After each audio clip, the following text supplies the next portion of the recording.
Good morning po sa ating lahat, mga magulang, mga kapatid at mga anak kay Kristo Jesus. Dahil Thursday na naman po, tayo po muli ang magkakasama. Deaconess Abigail Cruz po, your devotion leader for today. Ang title po ng devotion natin ay Motivation in Mission. Dito lamang po sa Si Jesus ay Kasama.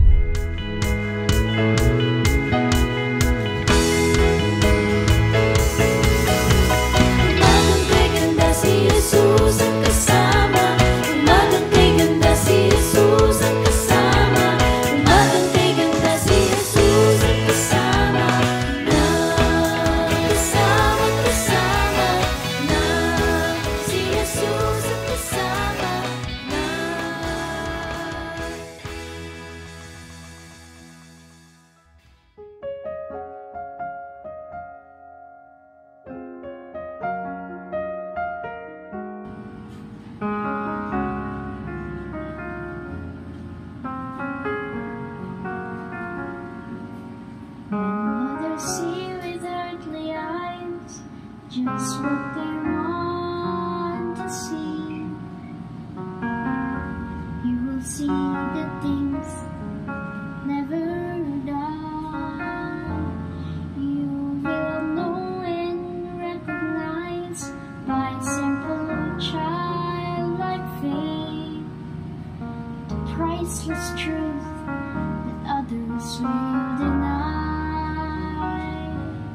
When others say just a man who'd like to dream his dreams, when others call a miracle a myth, you listen for eternity in moments as they pass, and you see with spirit eyes what others miss.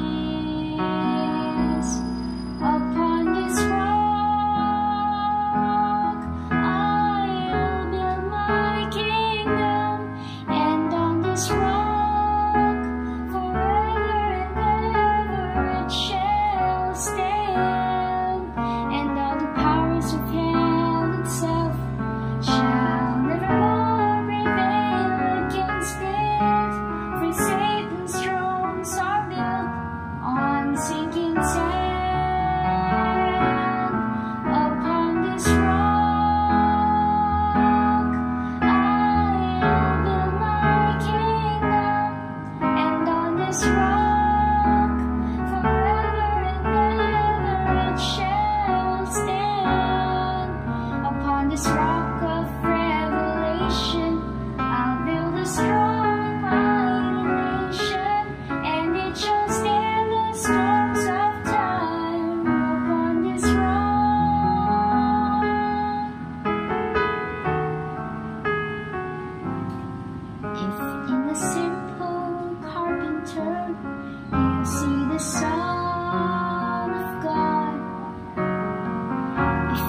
Choose to lose when you could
Amen. Sa Diyos po ang lahat ng papuri. Patuloy po nating ipakasangkapan sa ating Diyos ang ating buhay sa ikalalawig, ikalalakas at ikasisigla ng kanyang katawan. Praise God po sa panibagong araw na kaloob niya sa atin, taglay ang ating buhay at kalakasan. Kamusta na po ang bawat isa? Dalangin ko po na nasa mabuti kayong kalagayan, maging ang inyong mga mahal sa buhay. Sa diwa pong ito ay ating pagsalusaluhan ang salita ng ating Diyos na matatagpuan sa Matthew chapter 9 verses 35 to 38. Jesus went through all the towns and villages, teaching in their synagogues, proclaiming the good news of the kingdom, and healing every disease and sickness. When he saw the crowds, he had compassion on them because they were harassed and helpless, like sheep without a shepherd. Then he said to his disciples, "The harvest is plentiful, but workers are few.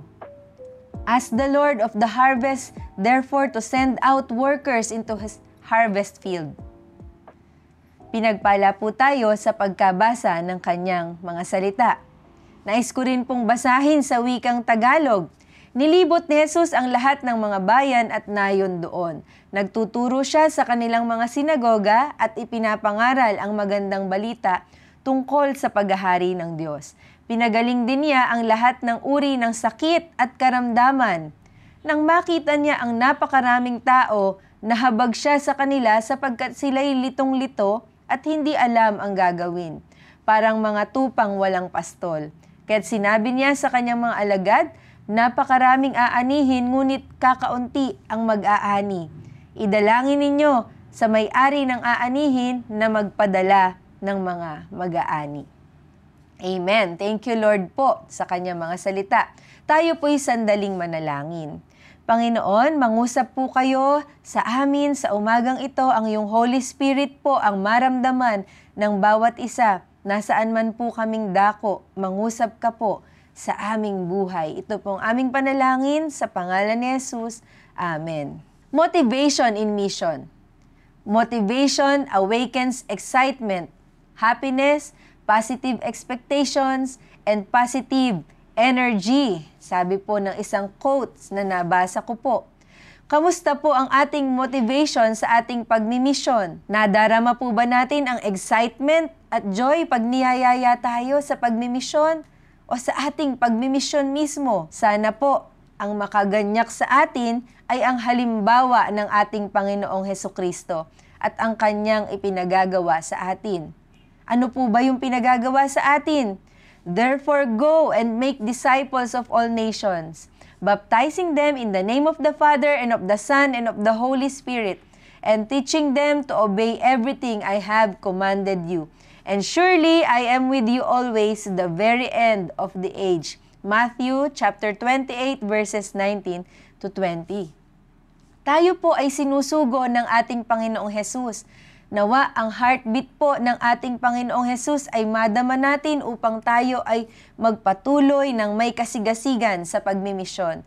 Sabi po sa verse 36 ng ating text, nang makita niya ang napakaraming tao, nahabag siya sa kanila sapagkat sila'y litong-lito at hindi alam ang gagawin. Parang mga tupang walang pastol. Kailangan po nating lahat ang ating Panginoon.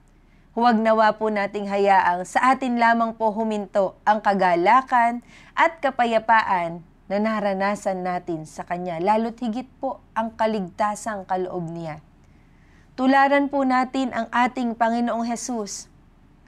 Jesus was motivated by, una po, the joy set before Him. Sabi po, Ama, sila na ibinigay mo sa akin ay nais kong makasama sa kinaroroonan ko upang mapagmasdan nila ang kalwalhatiang ibinigay mo sa akin, sapagkat minahal mo na ako bago pa nilikha ang daigdig. John chapter 17 verse 24. Kagalakan niya na makasama ang lahat ng may pananampalataya. Nawa maging kagalakan din po natin na sa pagdating ng panahon, wala pong maiiwan. Tayo po ay sama-sama sa presensya ng ating Diyos. Pangalawa po, Jesus was motivated by a sense of purpose. Sinabi po sa kanila ni Jesus, Ang pagkain ko'y ang tuparin ang kalooban ng nagsugo sa akin at tapusin ang ipinapagawa niya sa akin. Hindi ba sinasabi ninyo 4 na buwan pa at anihan na?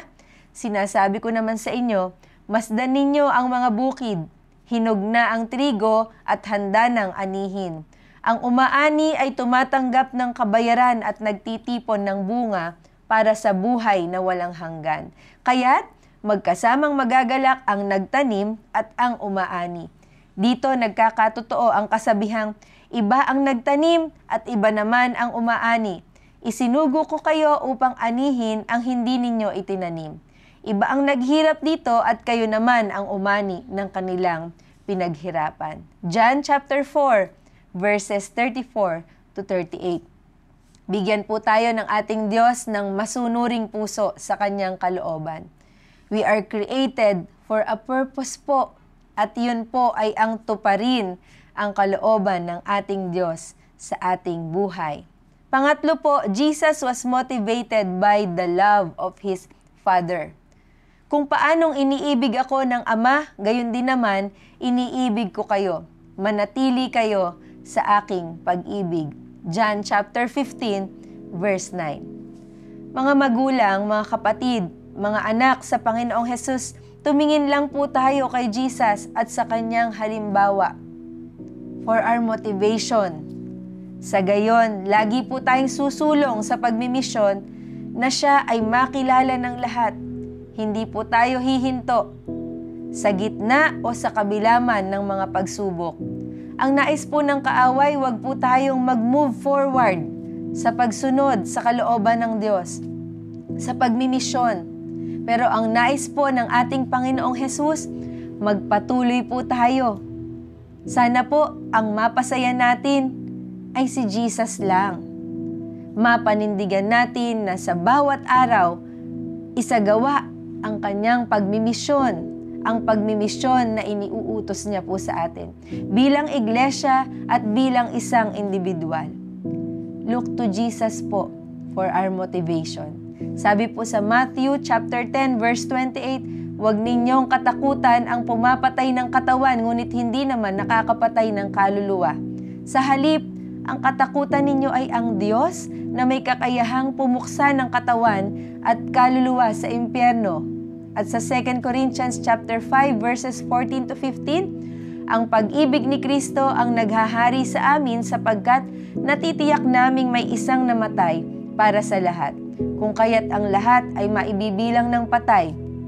Namatay siya para sa lahat upang ang mga nabubuhay ngayon ay huwag nang mabuhay para sa sarili, kundi para kay Kristo na namatay at muling nabuhay para sa kanila. 2 Corinthians chapter 5 verses 14 to 15. Kaya po, mga magulang, mga kapatid at mga anak kay Kristo Jesus, lakad-lakad wag umurong, si Jesus ang siyang katulong.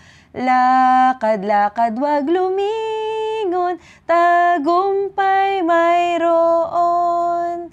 Amen. Let us move forward in mission. Paano po? Look to Jesus for our motivation. Tayo po ay sama-samang manalangin. Lord, salamat po, Panginoon, sa iyong halimbawa ng motivation, kung paano ka na-motivate, Panginoon, sa pagpapatuloy, sa paggawa ng kalooban ng Ama upang lahat kami ay magtamo ng buhay na walang hanggan. Tulungan po ninyo kami na ma-motivate ng inyong pag-ibig, ng purpose ng pagkalikha ninyo sa amin at maging kagalakan namin na pagdating ng panahon kami ay sama-sama, Panginoon, sa iyong presensya. Wala pong maiiwan. Kagalakan po namin ito, Panginoon. Tulungan po ninyo kami at baguhin po ninyo kami patuloy sa aming mga kahinaan. Patawarin po ninyo kami. Kinikilala po namin ito, Panginoon. Salamat po sa iyong dakilang biyaya. Lord, sa sandali pong ito, Panginoon, ipinagkakatiwala namin, Panginoon, ang ministry na ipinagkatiwala ninyo sa amin. Tulungan niyo po kaming sumulong, Panginoon, at huwag umurong sa iyong ipinagagawa sa amin. Bigyan niyo kami ng lakas ng loob. Bigyan niyo po kami, Panginoon, ng kababaang loob. Salamat po, Lord, sa pagkatawag at pagkalikha ninyo sa bawat isa sa amin. At sa sandaling ito, Panginoon, dinadalangin naman po namin, Panginoon, ang bawat isa, ang may mga karamdaman, hipuin po ninyo at pagalingin, Panginoon. Ang mga nagdiriwang ng kaarawan, patuloy ninyong ibuhos ang masaganang pagpapala sa kanilang buhay. At gayon din po ang nagdiriwang ng anniversary, Panginoon. I-bless niyo po ang kanilang pagsasama at busugin ng iyong pag-ibig ang kanilang buong sambahayan. Ang lahat po ng gagawin namin ay ipinagkakatiwala namin sa inyo. Idinadalangin po namin ang aming bansa, pagpalain po ninyo ang aming mga leaders, maging Panginoon, ang buong mundo, ang kapayapaan, ang maghari, magmahalan kami, Panginoon, at magkasundo, Panginoon. Tulungan niyo po ang bawat isa. Ito po ang aming panalangin sa tanging pangalan ni Jesus na aming Panginoon at tagapagligtas. Amen. Again, happy birthday po sa lahat ng may birthday at happy anniversary po sa mga nagdiriwang ng anniversary ng kasal. Kung kayo po ay na-blessed sa ating morning devotion, feel free po na i-share ang ating devotion o kaya na may itag po ang ating mga friends. Muli po, magandang umaga po sa ating lahat. Ito po si Deaconess Abby na nagsasabing kapag si Jesus ay kasama, buhay nating masaya at puno ng pag-asa. Magandang umaga po sa ating lahat. See you again next Thursday. God bless us all po.